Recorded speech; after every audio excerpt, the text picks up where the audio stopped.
of the question and answer portion, we will be giving our candidates the same question.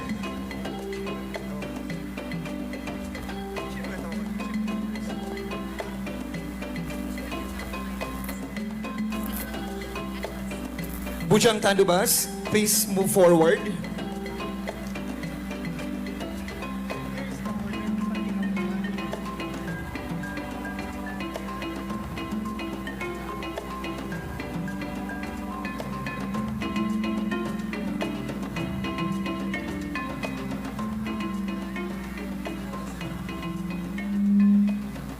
Good evening, Bujang Tandubas.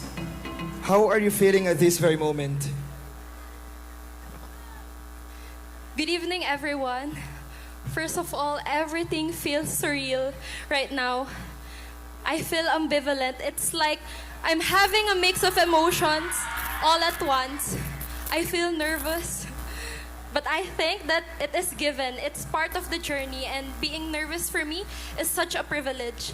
But at the same time, I feel deeply, deeply fulfilled because despite the things that I went through, I am here and I am a Budjang Tawi-Tawi. Thank you. Thank you very much, Bujang Tandubas, but that's not yet your final answer. You listen attentively. This is your final question. The province of Tawi-Tawi, under the stewardship of Governor Mang Sali, is journeying towards resilience and sustainability in the face of rapid environmental change while honoring cultural... I too have a genuine heart, and I want people to remember that. Because Bujang Tawi-Tawi for me is not about the crown we wear or the title we have, but by our heart and the legacy that we carry forward. And to contribute to this meaningful journey, I would use education. Because I always believe that education is a foundation for progress. And it is a powerful tool for us to promote and champion sustainability, environmental awareness, or even cultural preservation. And with the things that I have mentioned, we are showing the world that despite the changing world, despite the differences, or despite the problems we face, us Tawi-Tawians continue to be resilient, sustainable, and full of hope and promise. Because I always believe that Tawi-Tawi can and Tawi-Tawi will. Magsukul ni Kaam Kamemon. Thank you very much, Bujang Tandubas. This time, ladies and gentlemen, let us have Bujang Turtle Islands.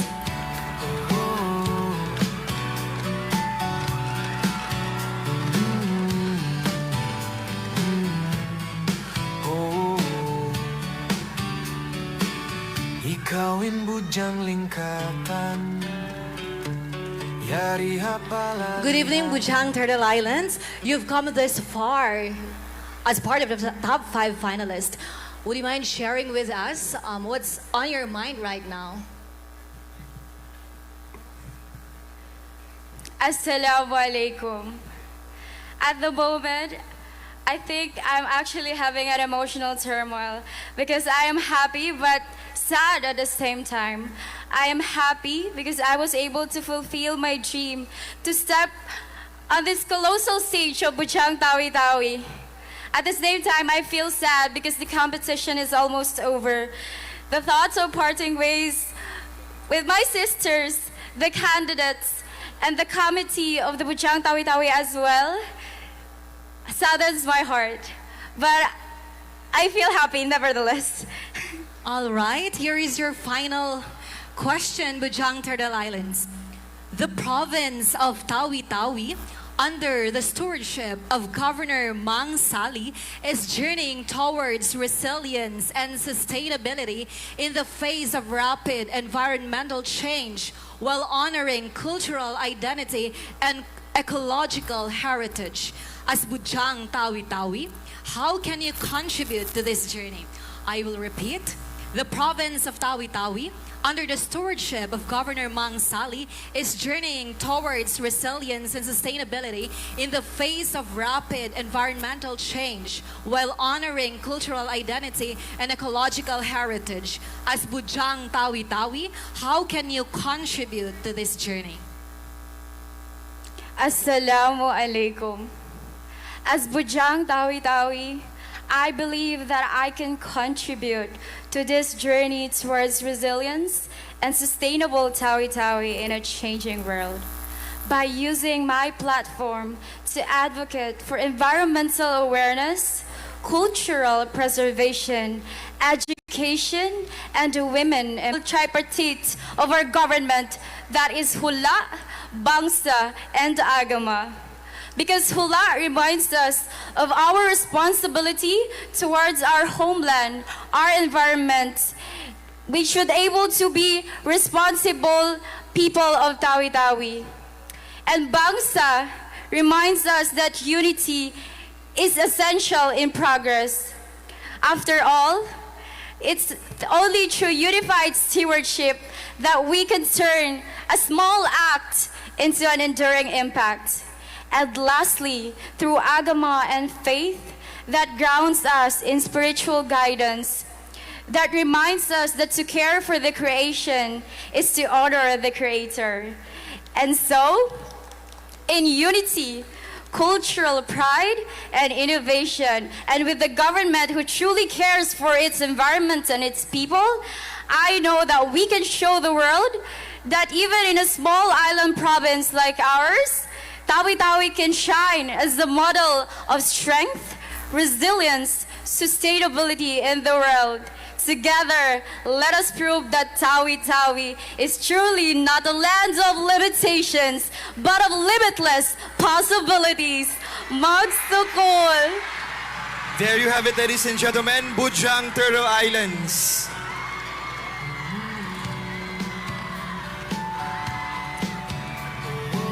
Moving on to our next Bujang is Bujang Sitangai.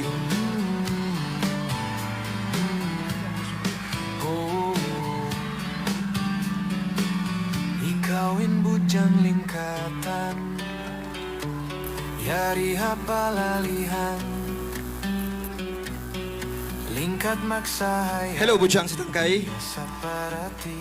How does it feel standing here as part of the top 5? I don't think I can explain how I feel in just one word. I'm feeling very excited yet nervous. I don't know, I think I should really just enjoy the rest of the pageant. Thank you. All right, thank you very much, Bujang Sitangai. Here is your final question. The province of Tawi-Tawi, under the stewardship of Governor Mang Sali, is journeying towards resilience and sustainability in the face of rapid environmental change while honoring cultural identity and ecological heritage. As Bujang Tawi-Tawi, how can you contribute to this journey? Again, the province of Tawi-Tawi, under the stewardship of Governor Mang Sali, is journeying towards resilience and sustainability in the face of rapid environmental change while honoring cultural identity and ecological heritage. As Bujang Tawi-Tawi, how can you contribute to this journey? Thank you. Assalamu alaikum to everyone. As a Bujang Tawi-Tawi, I believe that being an environmental advocate is not unique or common to us anymore, as our ancestors have already fought for their lives to protect our home and to fight for our freedom.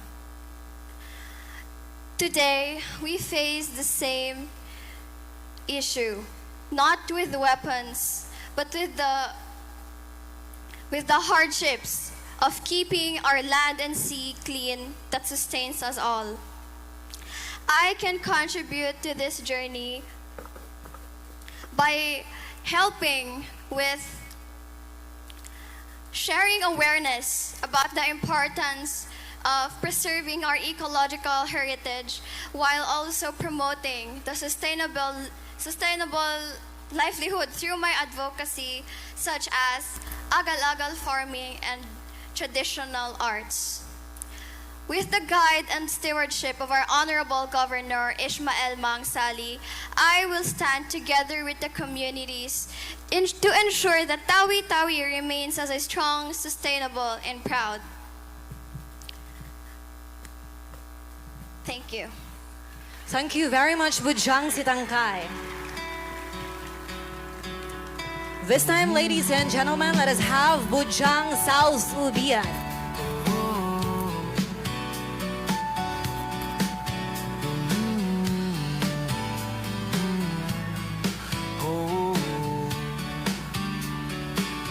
Ikaw katan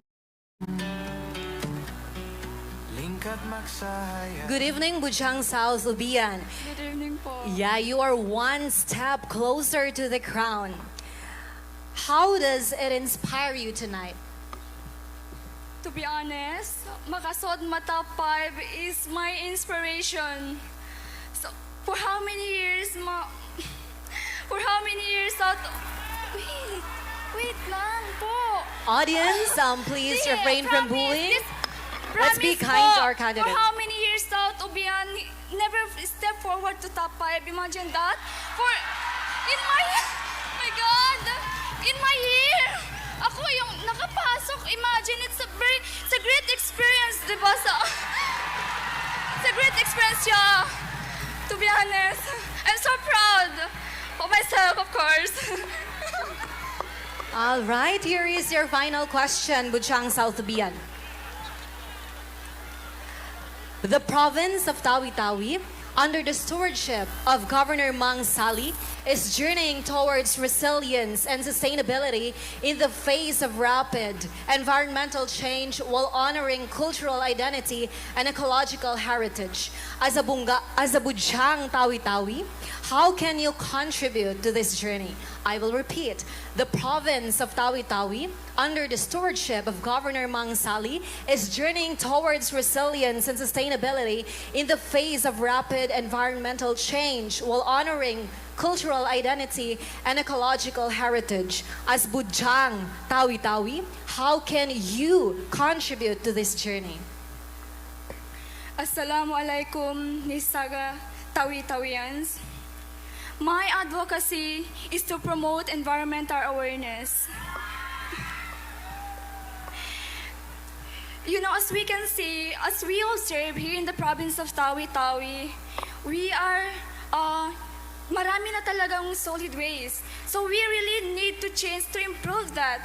So what we're going to change is to start changing our ways. Start recalibrating our minds to take action at a time. Because remember, we are the hope of our land. So we should be the one to first take an action as a future educator. Not only in our province we started to take action, but we begin it from ourselves. We begin it from our school as a future educator. Diba, may maglinis-linis yung mga bata. We started from it. And the second one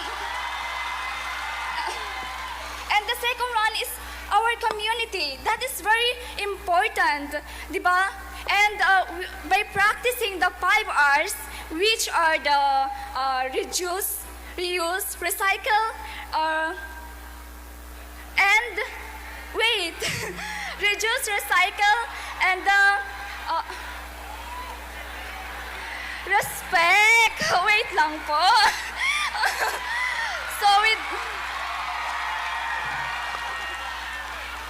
So with that, we can promote our environment and we can maintain our community is spotless, enough, and beautiful. With that, magsukon ikaam kamemon. Thank you very much, Bujang South Ubian.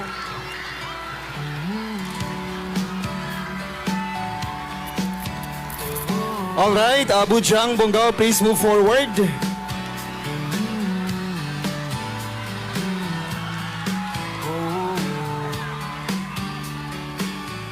Ikawin bujang lingkatan. Hello, Bujang Bongao. What keeps you strong as you face this final challenge? Assalamu alaikum and good evening, everyone. It is such an honor to be representing Bongao, and I cannot find the words to be grateful enough, especially to my supporters, my classmates from MIT, the nursing department, my friends, my family, the Dua family, Samsuya family, Juwak family, Amirul family, and of course our mayor and vice mayor, Sir Jasper Kwe and Sir Jimwell. Thank you. All right, thank you very much, Bujang Bongao. Here is your final question. The province of Tawi-Tawi, under the stewardship of Governor Mang Sali, is journeying towards resilience and sustainability in the face of rapid environmental change while honoring cultural identity and ecological heritage. As Bujang Tawi-Tawi, how can you contribute to this journey? Again, the province of Tawi-Tawi, under the stewardship of Governor Mang Sali, is journeying towards resilience and sustainability in the face of rapid environmental change while honoring cultural identity and ecological heritage. As Bujang Tawi-Tawi, how can you contribute to this journey? I believe that a place becomes resilient and sustainable when it learns to adapt to change without losing its identity. As a Budjang Tawi-Tawi, personally, I advocate for health preservation, especially in the Bajau community, because I see resilience in them. No matter what hardships, no matter what challenges may come, they still rise and remain steadfast. And as someone in the medical field, I truly believe that health preservation is the key to resilience. And we can do this by educating them and every Tawi-Tawian about proper health care by simply washing our hands and instill to them the knowledge of eco-sustainable practices. In this way, we are making Tawi-Tawi a sustainable home, thriving in a changing world. And 5 years from now is just around the corner. And we have started strongly with Gobyernong Kasali ang lahat. So let us not leave this practice to the government alone. Let us lend a helping hand to show the world that Tawi-Tawi is not just surviving, it is thriving. Let us work together so it is not just Tawi-Tawi to the world, but it is about us bringing the world to Tawi-Tawi. Thank you. Thank you very much, Bujang Bongao. All right. Ang gagaling ng top 5 ng Bujang Tawi-Tawi 2025. What we've witnessed proves that Bujang Tawi-Tawi is not merely a pageant, but a platform where elegance, intelligence, and artistry come together as one. Yes, bunal ko ma'am siya, inhad niya yulasan ako. Biarasin na kaunatahon, in mga Bujang Tawi-Tawi candidates, kaya saksian na to, bukon hadya malingkat, iwan maingat.